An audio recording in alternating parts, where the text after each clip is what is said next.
Hi, this is 180 Degrees, a show about the changes we all need to make for a clean energy future. Brought to you by SEAI. Episode 2, Sustainable Homes. Hello everyone, Tom Halpin here. So you may have seen a BER listed on a property when you were looking to buy or rent a house. But what is a BER? And how can energy efficiency make a huge difference to where we live? In the studio to discuss, we have architect and TV presenter Dermot Bannon, social affairs correspondent for the Irish Times Kitty Holland, SEAI architect Jenny Power, and Sinead Ryan, financial journalist and broadcaster. You're all very welcome. Thank you. So I want to start by asking each of you individually what you think of when you think of homes in Ireland and what comes to mind first. Kitty? Well, I suppose when I think about energy efficient homes or warm homes, I generally think that they're a luxury, really. They're not something that everyone can aspire to have, that they're quite expensive to achieve, and really out of the reach of an awful lot. I would hazard a guess that more than half the households, if they were to pay for it themselves, would just not be achievable. I have what would be considered a good income, and there's no way I could afford things like solar panels or heat efficient pumps and things like that. So that's what I think. Okay. Jenny? Well, in terms of Ireland, we have a lot of old houses because we're an old country. So there's a high proportion of houses that need to be upgraded, probably over 1 million. Sorry to be a bit pessimistic, but at the same time, I've noticed over the last couple of years that people's will is that they really want to do the right thing. They just don't know where to start. And so, yeah, I think that if we were to turn around and be able to stand at the top of the street and say, this is what you should do to improve your house, we'd have a very good audience. Okay. And Sinead? I have a more positive view. I'm always astonished by how far we've come in this whole area of recycling and renewable and getting our heads around what all of that energy efficiency means. Now, we're a long way off where we should be, and the planet isn't quite saved just yet. But when you think back to maybe the 70s and 80s and 90s and even the beginning of the 2000s, this really wasn't in our head at all. It went from a domestic point of view. There were people out there obviously doing it from a climate change point of view. But from our own sakes, we weren't. And now you have 5-year-olds coming home from school saying, Mammy, don't put that in that bin. That's in the wrong bin. You know, we're doing solar panelling in school, we're building, gardens for the bees and all that kind of stuff, and they're much, much more aware of it. So there is great hope for this generation, and it's we adults and parents that need to pick up the pace a little bit and maybe lock into what our kids and teenagers already know. Okay. And Dermot? Yeah, I suppose I agree with Kitty. I think it is very expensive to try and make every house in this country energy efficient, but it is something that needs to happen. How long that's going to take, I don't know. I'm kind of in the sector where I'm dealing with people who have aspirations for their home, and it's always about light, it's about design, it's about more space, it's quantity rather than quality. And I think the boulder that I kind of trying to push up a hill now is that, we can't ignore how, we're still a country that thinks of when they go to do work on their house that it's about an extension, it's about more space, it's about this. It's not about the comfort, it's not about upgrading. And I think, I know you say we've come a long way, but I see it out there. I still see people coming up to me at exhibitions and trade fairs and they're, what about this piece of equipment? What about this? Should I put? They've no real understanding of the very basics of what makes a sustainable home. And actually it's quite simple. It is about generating heat in the most efficient way that you can, and then keeping it in. It's about wearing a coat. That's really what you have to do. And people are obsessed with solar panels, PV panels, wind turbines and all of this. And a lot of these pieces of equipment are all very expensive, but actually it's the very basics. It's insulating our homes. And I'll go to people and they'll have a budget to do a certain amount of work on their home. But they'll have only calculated to get that extra space. But you can't morally do work to somebody's house and then leave them the rest of the house freezing. But they're quite happy to do that because that's a habit that we've got into, and I think that's one of the biggest problems in the country, is that when people do go, it is about space, and we're starting from a very low expectation, and people expect that our house is going to be cold. During the winter, I will need to light a fire, or I'll need to light a stove. I love to have an Aga cooker in the kitchen because the kitchen will be freezing. We all have a very low expectation compared to other countries in Europe. I've travelled around a lot with TV programmes over the last couple of years. And going to Sweden and seeing how, there's no elderly people with 5 cardigans on them. There's no huddling around stoves. They live in very comfortable houses, and they have done for a long time. And they have freezing winters. And they have much colder winters than we have. But we kind of we accept that that's okay, that houses will be a little bit damp and they will be a little bit cold. And during the winter, it's great. And every garage now, like selling turf and selling logs as we're lighting fires and lighting, it shouldn't really happen. Mm-hmm. And Kitty, Dermot talks about a degree of acceptance, and possibly our climate is conducive to acceptance. But acceptance isn't a real choice for some people because they're struggling. Yeah, and I do wonder, once the bills come in and people experience perhaps a friend's warmer house, do they not go back to their own house and go, my windows are really drafty and I really should do something about the front door that doesn't close properly? And I think people are beginning to think about, how do I get my bills down? And if the one room in particular is colder than the rest of the house, so there's something up with this room, the windows must be wrong or something. But yes, people don't have a choice often about improving their homes. And I've written about pensioner couples who might be just above the threshold by literally €5 or €6 a week to get the fuel allowance, and not getting that fuel allowance, which is only €22 a week. People say it's not going to make a huge difference, but what it gets you then is access to grants for upgrading your home and for retrofitting and that sort of thing, and that could be grants from the council or grants from SEAI. So it can be a real struggle for people, and I think that kind of browbeating people and saying you must know more and we must educate ourselves and it's that, but it's also empowering people to do it. And if the government is serious about really getting people to retrofit their homes and retrofit, get the insulation in, they have to make it kind of irresistible, really. They can't kind of go, this is something that, you should do and here's a bit of money towards it. If we're really, really serious about this, we're going to have to make it borderline compulsory in terms of, this is a socially responsible thing to do that you have to do for your community, but also not going to leave people, having to cut back on food and their social life and their relationships because they have to put all this money into their homes. It has to be something that is going to be more than affordable. It's got to be enticing and inviting, and this is something that you really want to do. If we're serious about this has to be something that people are just going to be really silly not to do. That this is going to be a foolish and irresponsible thing not to do. And Sinead? Yeah, I couldn't agree more. As working as a consumer journalist, I find that I write a lot about telling people to switch their utility providers, their gas, their electricity, try and save money. We've the third highest energy prices in Europe, and we are the worst at switching companies. Only 11% of gas customers switched in the last year, 14% of electricity customers, and many of them are just coming to their end of their contract. We have never had more providers providing this stuff, and we import a lot of it. So the problem is that there's not much price sensitivity in the market as it is. However, if we can't get people even to save a couple of £100 a year when it's in their best interest and they have no work to do except one phone call, I wonder what the leap is to get them to retrofit and change their housing. And I think the wrong way to go about it is the way that's currently been done, which is the stick approach, which is to tax people.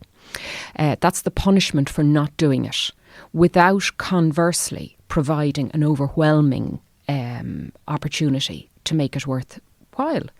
So if more carbon taxes and PSO levies and all that you add on, that just makes people resentful about what you're doing. And then they go, to hell with it. Why wouldn't I just throw everything into my black bin then? I'm already paying for it.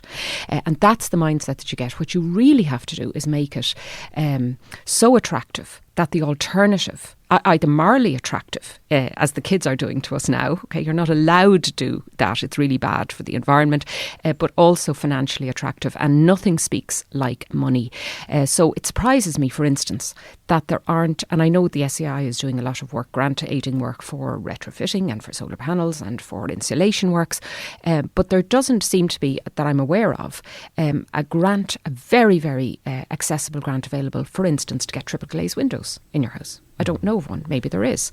That's a very obvious step. Lots of people like that. It makes their house look nicer. They feel good about it. They can show off to the neighbours. But yet it remains incredibly expensive to get it in. So simple measures could be done by government rather than taxing it, using the carrot instead. Okay. Jenny, perhaps you'd step in there and just set out about that balance between the carrot and stick, that there is currently a carbon tax and there is PSO levies, etc. But we also have a suite of say, grant works available, say, in SEAI ourselves, and we have several grant programmes tailored for those things. Now, can I just talk to you about the windows? You just said about the windows there.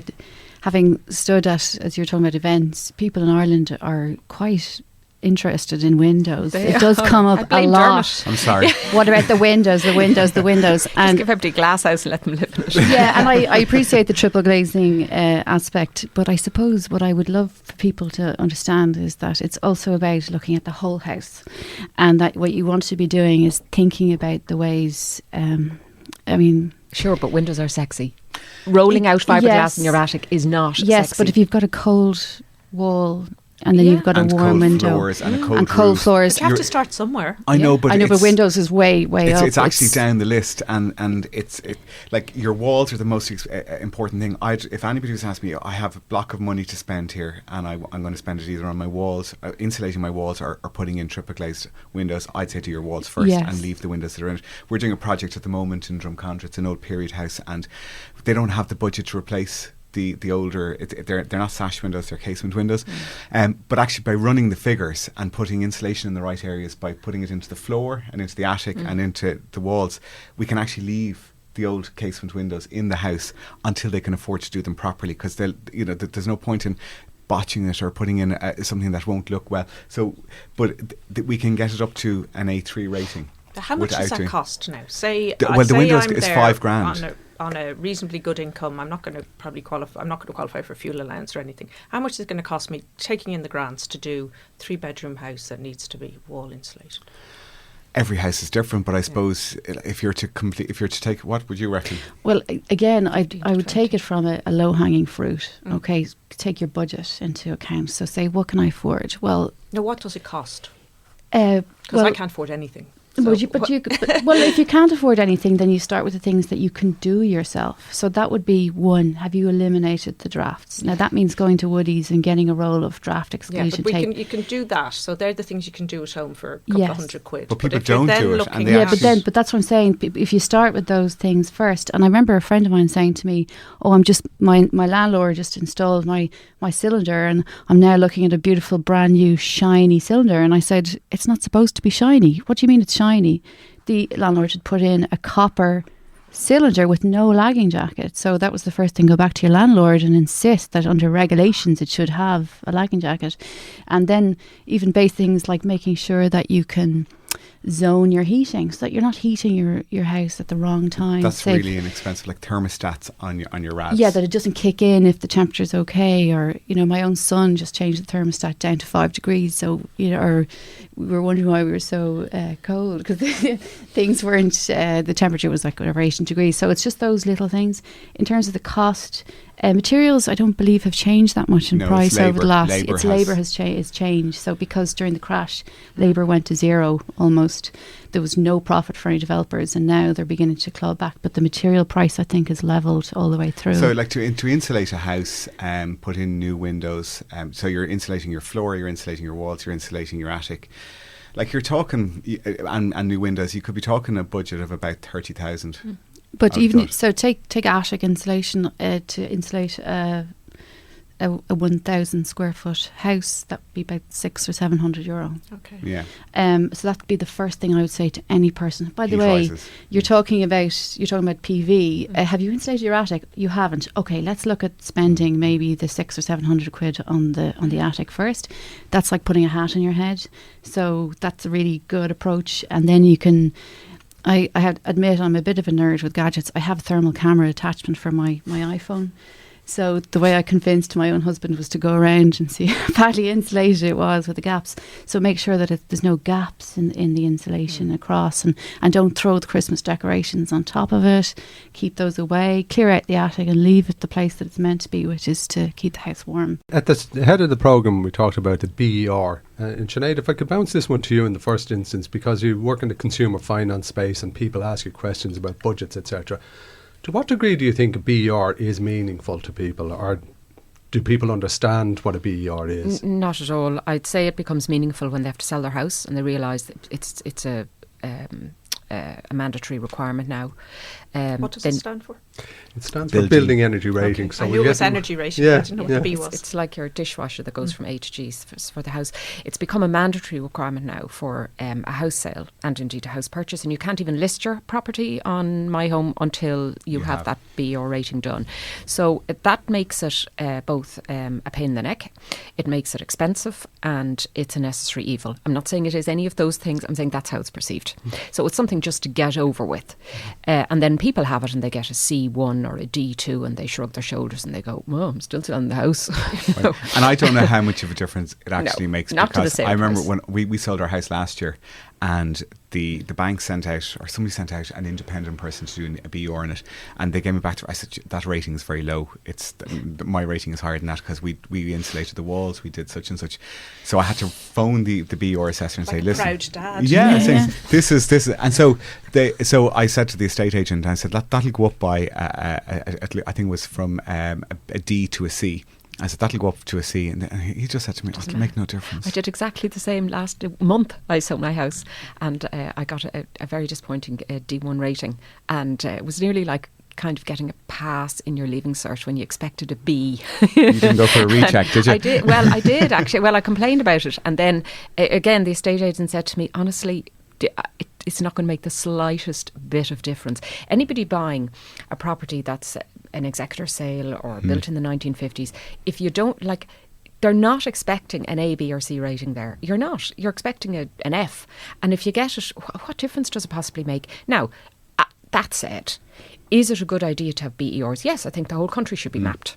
I think we should know what every single house in every single district is, because that allows us to have then a playing field from which we can say, now what do we have? But I think at the also moment, know where people are living in fuel poverty. When we're talking Yes. about trying to get a handle on Yes. this, we don't know how many households. I mean, we hear estimates of sort of 10% of the population are in fuel poverty, but we don't actually know. And we don't know how many state-owned social housing is coming in at a very, very And I'd poor say rate, and that's where quite work high. could Yeah. be yeah, done. and that's where. But the big problem is that even with the BER, even if people are aware of it, they understand what it means.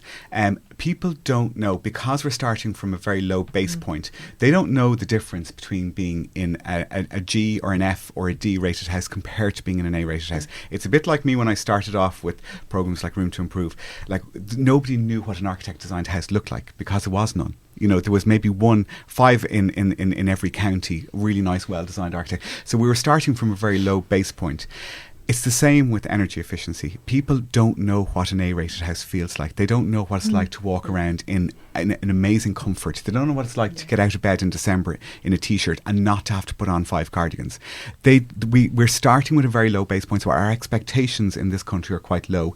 And what we need to do is to get people to experience what an A or a high B-rated house feels like. So they've no aspirations if they don't know what it is. What are the differences, Dermot, just on that? What's the difference between an A and a G in terms of energy consumption? Well, I don't know how old these figures are, but I was looking at a thing that if I say a 3,000 square foot house, right, at an A rating is going to cost you about €600-700 a year to run. At an A1 rating, the same house at a G rating is about 11,000. So that's But the it cost. won't cost 11,000 because the G-rated house will be the heating will be turned off. Yes, unfortunately. and they'll be be cold. Yeah, so that's to keep the house at the same temperature. Yes. But what it is, but yeah, you're right. Reality, and it's okay. It's okay to wipe the condensation off the inside of the windows every single morning. It's okay to kind of turn on a 2-bar electric heater at your feet when or you're a super surge. Do you remember them? And We the all effect had on them. your health, because of The air cost. quality. Air quality, and that's it. Children That's with a, asthma in these bedrooms and where I- there's mould on the ceilings. And I these are think- council And actually, the houses. BEOR doesn't capture mold. I mean, that Yeah. is a But that's an issue. one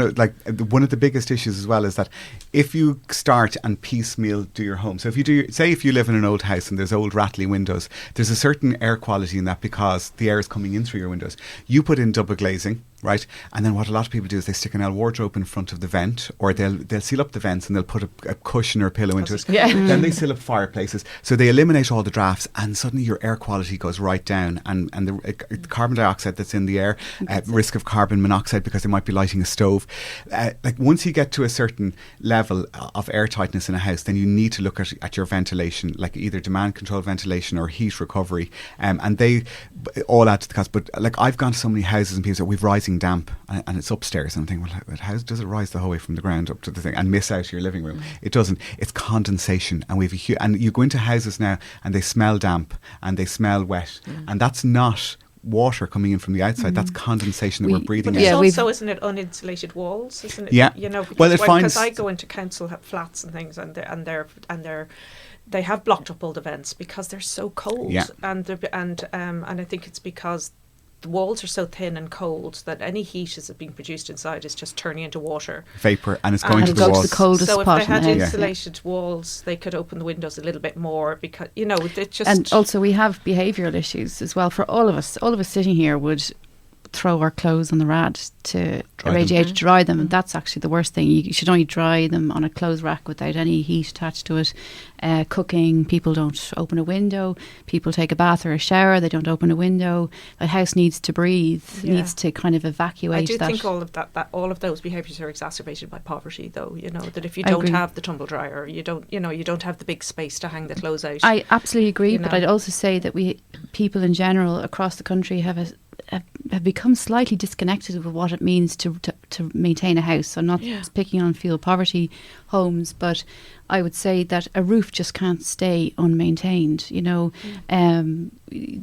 need to clear the gutters out. Yeah. I don't believe in rising damp most cases. I think it's because gutters have overflowed and gone down the wall and soaked up, or there's been some intervention, more modern intervention that's hurt the house in some way and it's trapping moisture. And I don't want to get too technical, but it isn't just that we just are victims of bad weather or water, it's that we can change. Yeah, I think there is a bit of blame has to be apportioned here now to the Irish mammy, because we have been brought up to be permanently cold, and turn off the immersion, and if that's all you do, the house will run itself for about 40 years without you having to do anything else, as long as you don't leave the immersion on at any stage.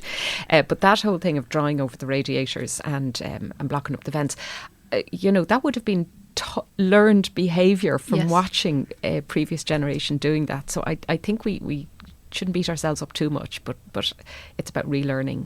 I suppose those vents are a habits. relatively new thing. Like vents are only really in the last 30 years, because before that you had open fireplaces. So if you lived in an older house, there was a fireplace in every bedroom, and if there wasn't a fireplace in the bedroom, there would have been a little gap in the wall at the top. So that allowed that. So they were all naturally ventilated without people having to think about it.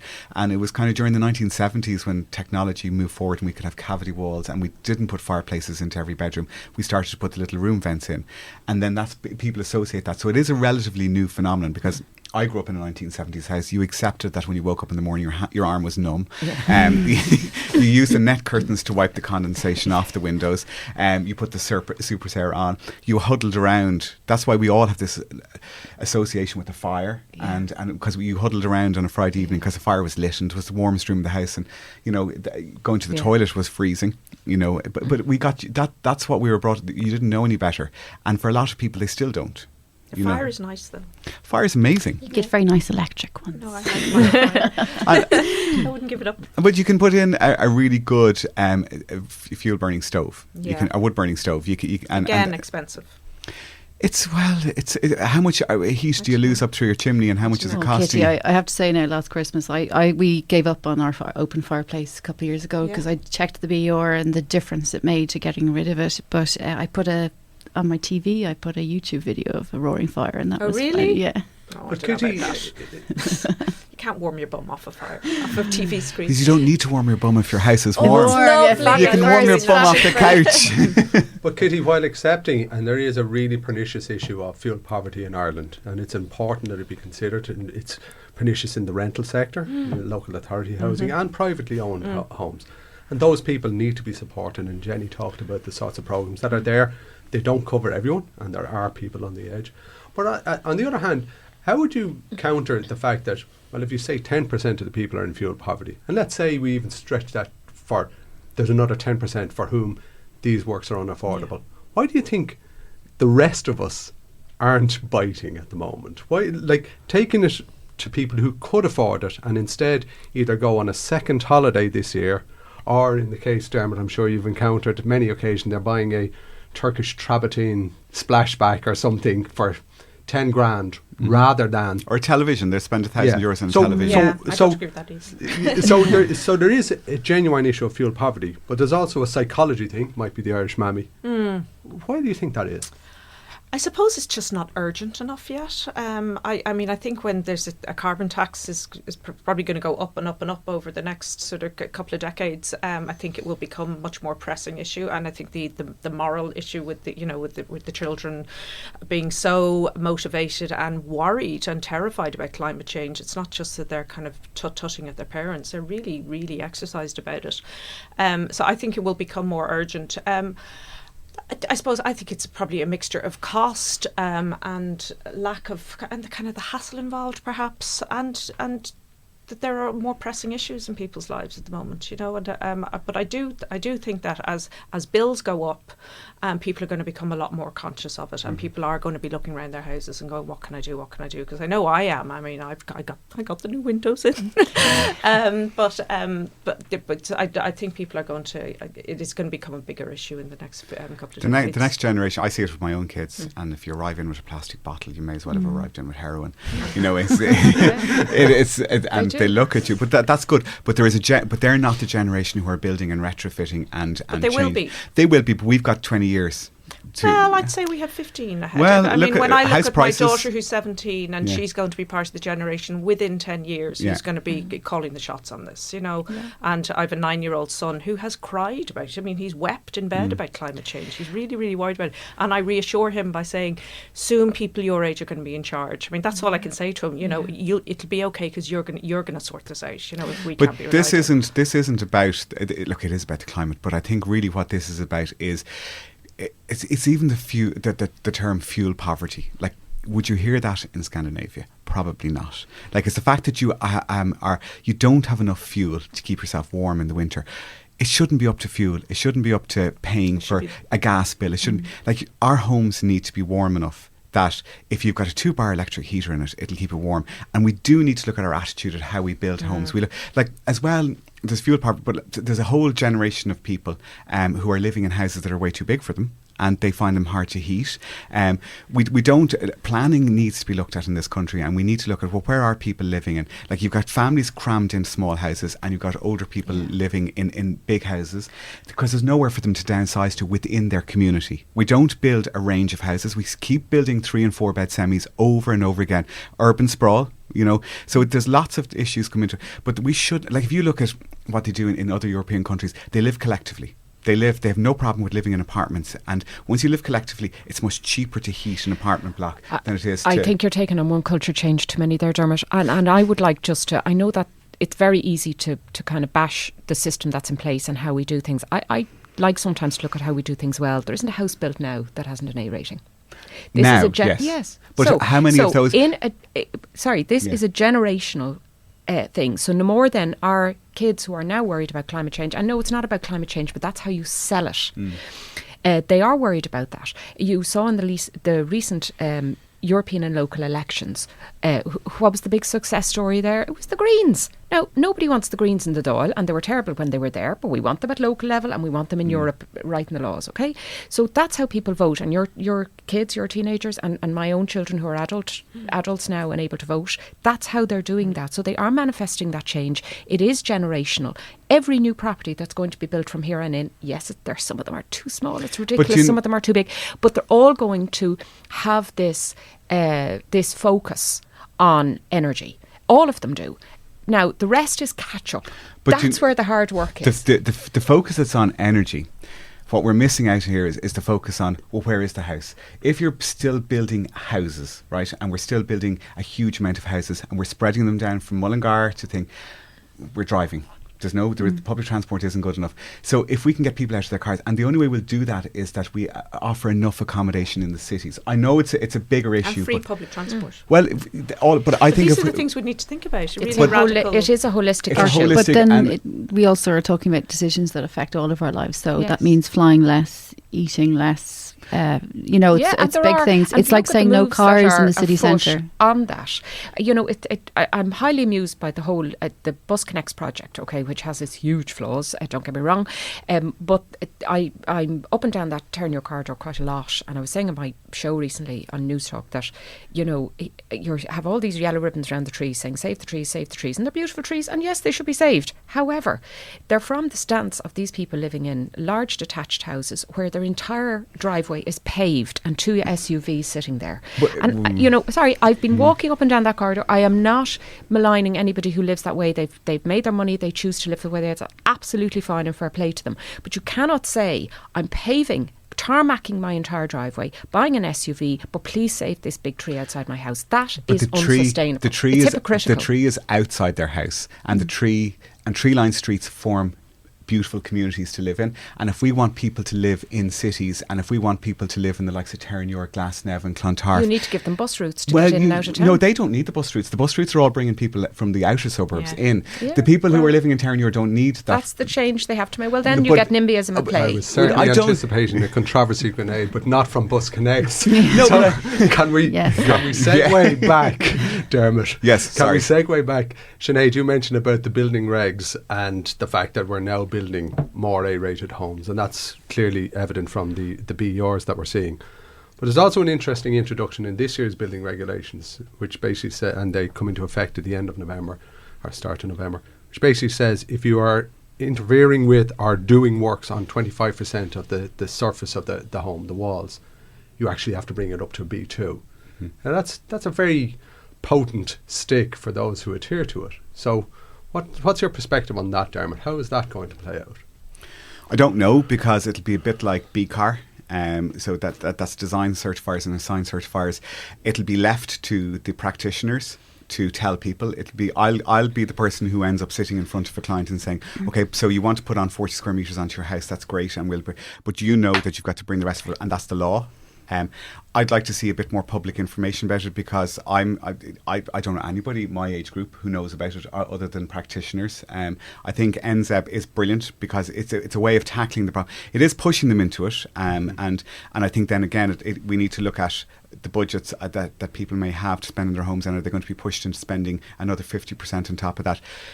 As an idea, I think it's brilliant, and But it does just equates with insulating your attic and your heating it probably system. needs a bit more though to bring. No, that's the guidance on it from the regulatory obligations. It depends, it depends what the wall. And also, there's a kind of where it's economically feasible. I mean, there is I think the spirit of it is right, because it makes people talk about what they need to do, and I'm sure most people, once this is obviously the people who can afford it, that they could make a decision that they might spend less on a kitchen and put more money into something like this. Which is good. And getting people to focus on the quality of their homes as opposed to the quantity of their homes.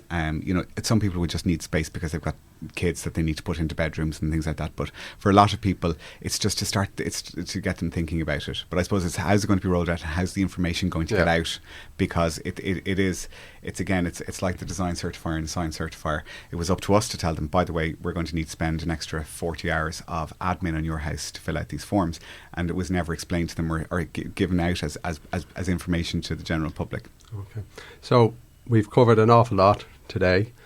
I'd like to conclude by just having a quick fire round, or at least a short question from a short answer from everyone. So where do you think our housing stock will be in 2050, which is the time frame for the government's climate action plan? Or, you know, what and maybe what do you think is the biggest single challenge in there? So just perspectives on that. Well, I suppose, you know, there's a breadth of incomes, you know, living in all these houses and tenure types. I would hope that there's going to be real supports to people who find this a financially challenging thing to meet these kind of obligations, and real support, not support that is just piecemeal and a little bit more stick than carrot. I think it needs to be overwhelmingly attractive morally and financially to people to meet these standards. Okay, Jenny. I'd echo that. Just on a personal level, I think I would hope to see that most people would be living in their homes, and their homes would be, as originally envisaged by a very old architect, as a machine for living, but in the best possible way, that the house actually is delivering what it's supposed to do, which is to keep people warm, to keep them healthy, and to keep them happy by that time. Sinead? I think by 2050, I'm not sure I'll be around to see it, that our housing stock will be much improved. Certainly a lot of the recycling of older, poorer properties will have happened, and hopefully by that stage we will have got over our cultural aversion to high rise, which we should now be engaging with on a very enthusiastic level. Okay. And Dermot? My dream for 2050 is that we're living in a more compact city with nice communities, and that we have a range of housing so that people can start off in a small house, can move to a bigger house, and then and step back down to something smaller as life depends, without ever having to leave their community, and that we hopefully will eliminate 2-hour commutes to the city. That Ireland is small enough, the population of our cities are small enough that everybody can live within, hopefully walking or a short bus ride into a city centre or an urban centre. I think I'd love to start to see us embracing living a little bit more collectively, because I think that's what will solve a lot of our energy problems, when we can shove up on the bed. Okay, that's all we actually have time for at this point. If you'd like more information about our grants on how to upgrade your home, you can visit our website on www.seai.ie. My thanks to my wonderful guests, Dermot Bannon, Kitty Holland, Sinead Ryan and Jenny Power. Until next time, goodbye.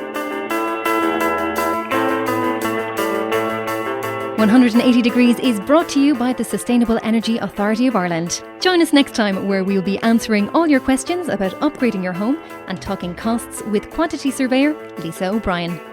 Don't forget to subscribe to the show, and there's more at seai.ie/podcast. You can also follow us on Twitter and use the hashtag SEAI Podcast.